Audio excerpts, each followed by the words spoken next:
Ես Mihran Kamusyan ծնած եմ 1942-ին բզիգուց մեկը մյուսեն ինձի իրկով արած է կամ ընդունած է անանկյանի որովհետև աշխարհասեր մեկն է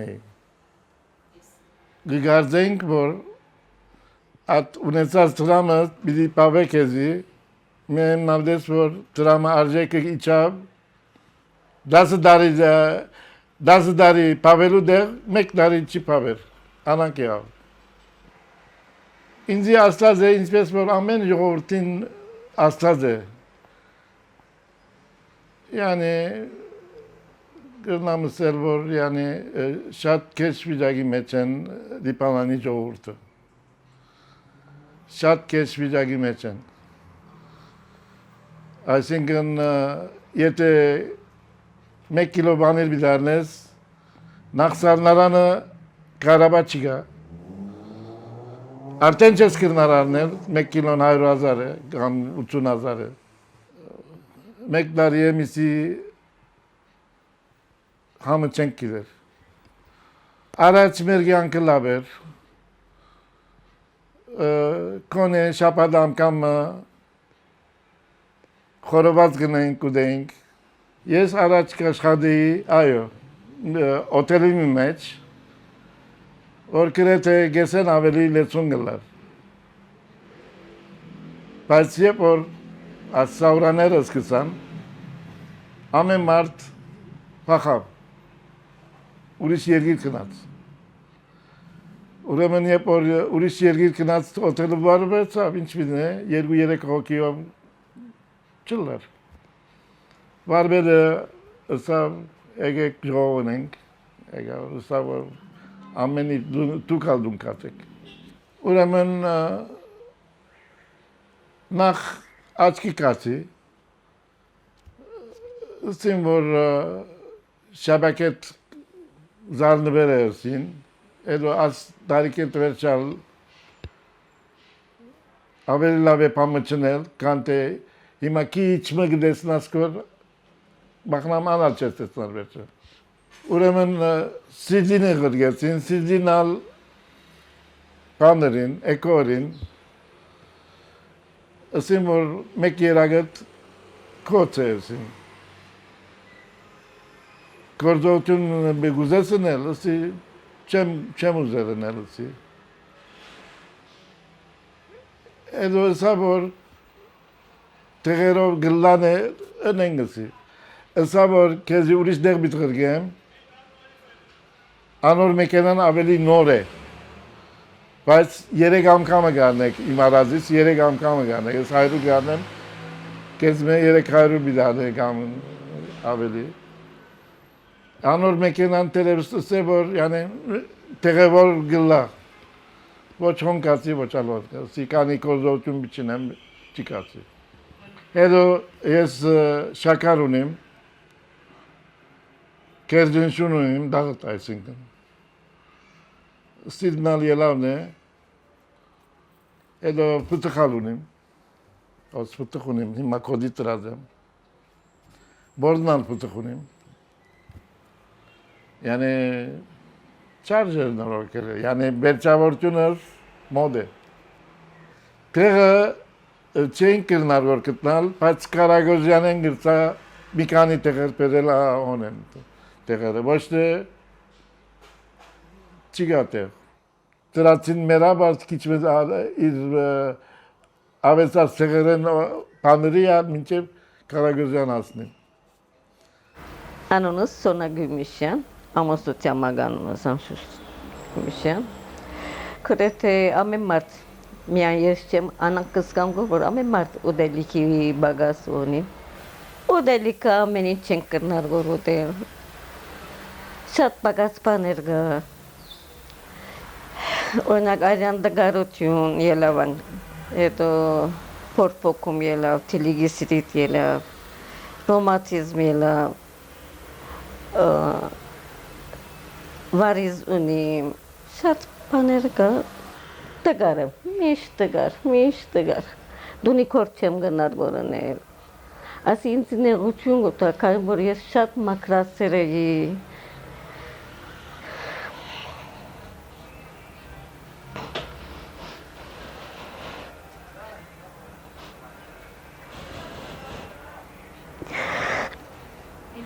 از انفجار ویتنام شد وقت انفجار شد میشه سویران و تو شد وقت شد اتکت ویر چخان کار ویتsa şebeke spadır vazirdarine ver çina gabu çurya asik şebeke çıgıtsa kurdu uçudanır akin soğuk gnay şebeken yere kazar hin kazar doları gnay menkmezi gışak benkur tızvar orer ganay asolar park hazar park Kanya aspat uning, aspat gok negor, iragan gok negor. Kanya angogin cheng park tank. Aspat kadesne gokne gamadatse kide bor mego chuning. Aspat uning.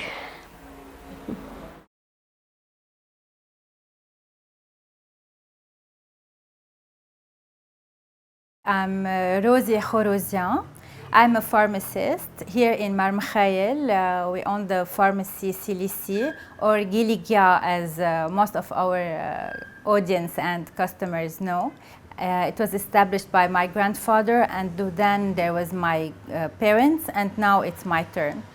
The COVID is a big issue worldwide and a big issue in Lebanon as well.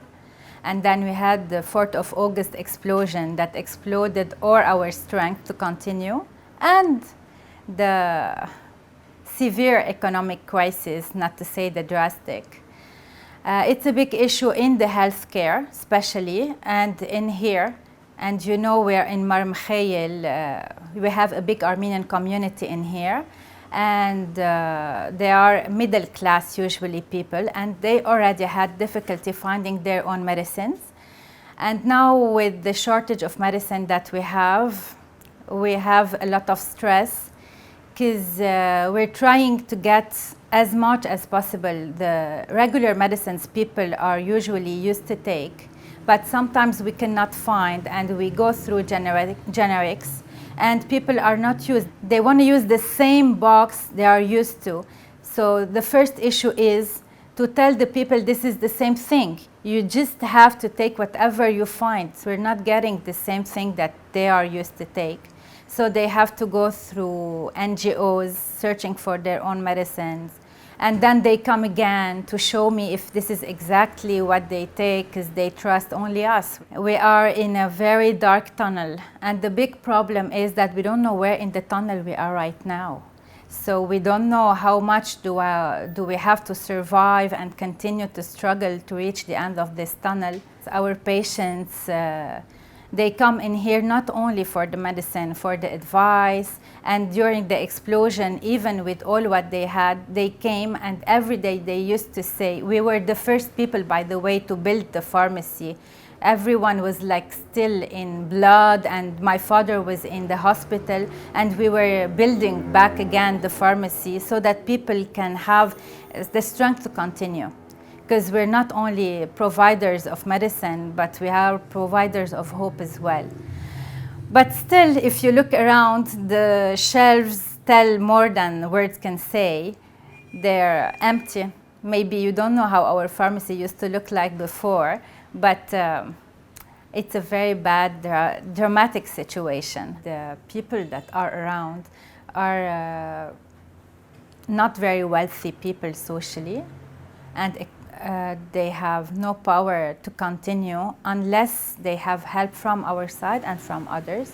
We did our best from people we know and who offered their help, and these people helped us bring in their own luggages medicines from abroad, mainly from Cyprus, from Australia.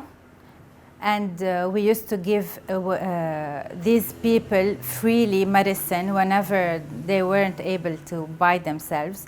Especially during the COVID period, we were giving away vitamin C and zinc supplements. We still have hope that all will be better one day, but I don't know, my patience has limits.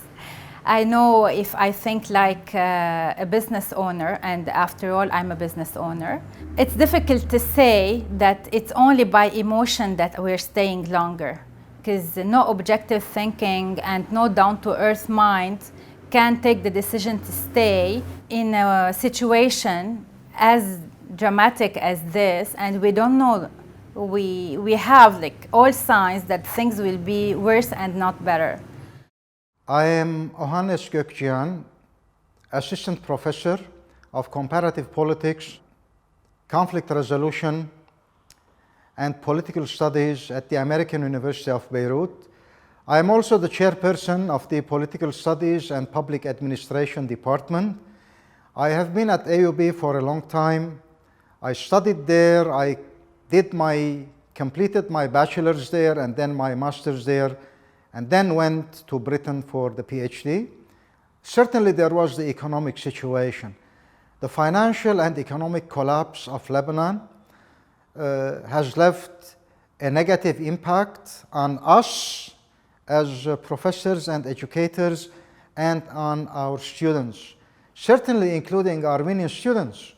I mean, Armenian students, we cannot ignore them, particularly, I mean, the majority of them belong to middle-class families, and the impact was huge. Online teaching was not easy. We have been facing a number of challenges with the internet cuts in Beirut, Lebanon, electricity cuts. Some left university, some continued, facing immense difficulties, not only financial, but also psychological. I mean, we need to emphasize the psychological impact also. Financial impact and psychological impact, difficulties. There was also a trauma we shouldn't forget. I mean, the explosion of the port, financial collapse, families. I mean, the increase in the number of poor families in Lebanon, even during the Civil War years. I mean, we didn't face such difficulties, particularly those students whose families were already outside Lebanon. They preferred to leave. I am uncertain, everybody is uncertain, because we don't know what will the future be. There is no optimism, no political optimism, no economic optimism. So we are in the middle of uncertainty. To talk about my family, for example, I have two sons, but both of them have left. They are not in Lebanon anymore. And this applies to many, many families. No matter what you get, what is your salary, it has become meaningless, because calculated by dollars, I mean, it's meaningless. We are not living a life of dignity. Drinking water, I mean, very simple things. Electricity and education is foundational in any society, not only Lebanon. So that sector was hit and is being hit, and this is very dangerous. If the educational sector is hit, then I am afraid to say that society is hit. I think it should be stressed that there is a brain drain also from Lebanon to outside countries, to the West, to the Gulf. Doctors, medical doctors, educators, professors, engineers, professionals are leaving, and with big numbers, and many of them will not return. Will never return once they establish themselves there. A country in which I was born and I was raised and I established a family and studied here. Really painful and sad what is happening to Lebanon. I'm Serge Kojaubian, and I've been living in Beirut for the past 25 years. I was born and raised here. So I studied marketing and advertising in the Lebanese American University, and I've been working in that field for the past 4 years. So I have been living all my life in this country. So you know, Lebanon wasn't a stable country, but in the last 2 years everything was getting worse and worse. So Nowadays, it's getting much harder to live in this country. We're facing a lot of issues such as electricity, gas, a lot of medications. So one of the main issues that we are facing as young people is our career, how to evolve, how to grow, and how to have a stable and good path in our careers. And we're trying to survive and find a solution in order to live and in order to grow. And personally, I've been facing a lot of issues staying in this country, staying and growing, because every morning when I wake up, I have a lot of things to think about other than my career. For example, from where will I get gas today? From where will I get my medication for my family? From where will I, if there's going to be electricity, how will I work from home? So it's getting really hard, and the only way I see it as a solution is to go abroad and start a new path, a new career abroad, where your basic rights are given. So that's the only solution I'm thinking right now. I don't want to leave, but I'm in a way obliged to leave, because it's not what I wanted, but it's what I have to do in order to have my basic rights, in order to grow, and in order to have a good job or work on myself and be happy. Because here we're not happy, no one is happy, and we're trying to be happy, but we're not. So it's really hard. We're trying to survive. It's survival. We're on survival mode, and we don't have to be on survival mode at this age and in this country. No one should be living in these circumstances. There's a lot of things that should be changed, that should be fixed in this country for us to come back. But of course, my family, I would come back for my family, my friends, everyone that I love, and for the country, because I love this country. But it's getting very hard to live in it. But I would reconsider coming back, of course, if there's stability in the country. I'm Arpi Mangasarian. I'm an architect, urban planner, and I worked in the municipality of Burj Hamoud for 23 years. And now I am living with my parents. I am born in Lebanon, and we are living together. I am the founder of Badger, which is an Armenian cultural house in Burj Hamoud. The financial crisis here in Burj Hamoud on the community, yes, we felt it very strongly, because the craftsmen and the artisans were working, and they had offers from different countries. The shops were open, and in every street we were hearing the hammers working, making shoes in the factories, making jewelry. But after the crisis, many of these shops are closed because they can't find, first of all, the material. Second, they can't find people, workers, to make them work with them.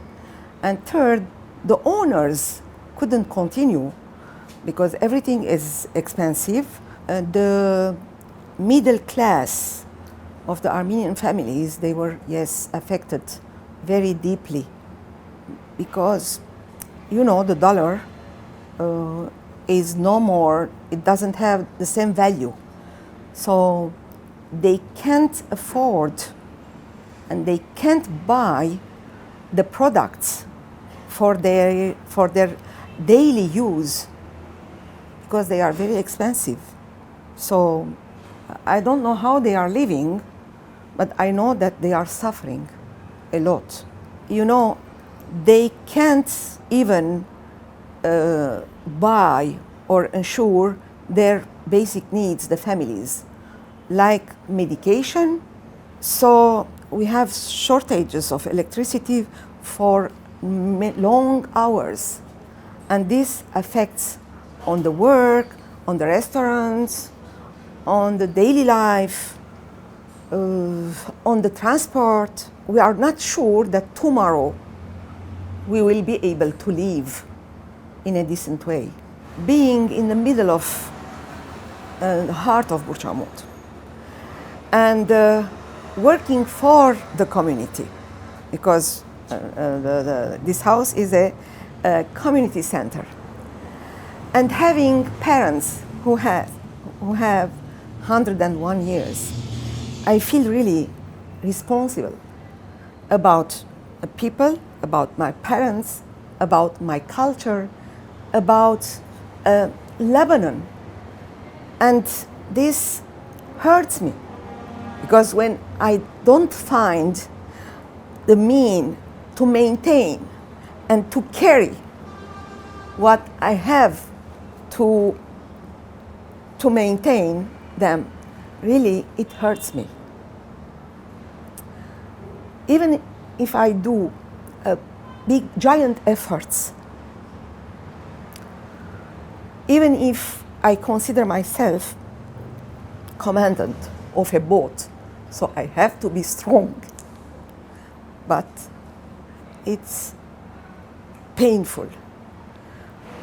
The ladies who work for Badger, I have to be strong in front of them. But there is a poem, there is a poetry from Aramai Sahagyan who says, every time that there is a bird, that bird, when it comes down from the sky, it comes down to take energy, new energy to go up. So this is what we are doing. Every time that we feel ourselves, we are coming down, we take new energy from each other, back to back, to go up again and to rise again. My name is Gary Nazarian, born and raised in Lebanon. Born and bred AGBU member. I currently serve on AGBU Lebanon's district committee and the central committee of the AYA. So in 2019, Lebanon was hit with the financial crisis. Everyone in Lebanon has been affected, and the Armenian community in particular. AGBU was the first in our community to take the lead on this by distributing food boxes on a regular basis to around 500 people a month.